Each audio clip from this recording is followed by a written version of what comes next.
করবুক মহকুমার লাউগাং ভিলেজের চৈত্রহাম পাড়ায় দীর্ঘদিন ধরে কৃষকরা সেচের সমস্যার কারণে চরম দুর্ভোগ শিকার হচ্ছে। এলাকাবাসীর অভিযোগ, বহু বছর ধরে ছড়াও নালার ওপর প্রয়োজনীয় বাঁধ ও জল সংরক্ষণের জন্য ব্যবস্থা না থাকায় বর্ষার জল ধরে রাখা সম্ভব হচ্ছে না। ফলে বছরের অধিকাংশ সময় চাষের জন্য পর্যাপ্ত জলের অভাব দেখা দেয়। স্থানীয় কৃষকদের মধ্যে চলতি বছরে এখনো পর্যন্ত বৃষ্টিপাতও তুলনামূলকভাবে খুবই কম হয়েছে। এর ফলে ধান চাষ শুরু করা নিয়ে অনিশ্চয়তা তৈরি হয়েছে। চৈত্রহাম পাড়ায় প্রায় 50 থেকে 80 কানি কৃষিজমি রয়েছে, যেখানে মূলত বছরে একবারই ধান চাষ করা হয়। এই একমাত্র ফসলের ওপরই নির্ভরশীল অধিকাংশ কৃষক পরিবারের জীবিকা।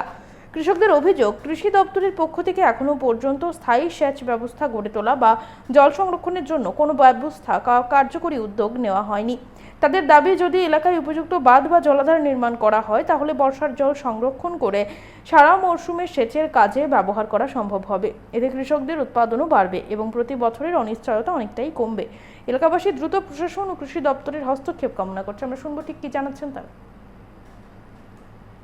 চৈত্রহাম পাড়া এখানে সমস্যা আছে, ওই ধান লাগানে জল নাই, ওই সরা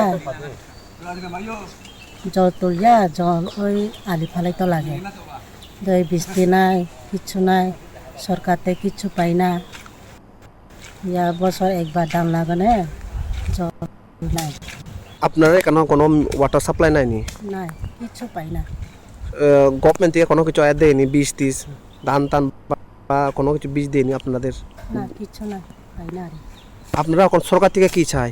সরকার থেকে চাই আমার ওই সাপ্লাই ওয়াটার, এটা একটা আমার জুবিনে জল পাওয়া, এটা সরকার থেকে চাই। আর এখানেও কদ্দুর আছে জায়গা, মানে কতখানি হবো আছে আপনারা যে শুধু বছরে একবার লাগান ধান লাগান? আছে জায়গা ইয়ানে আমার আছে 3-4 কানি, এটা পড়া দিয়ে কত আছে এটা আমি তো কইতাম পারে না, অনেক জায়গা আছে তো লঙ্গাটি।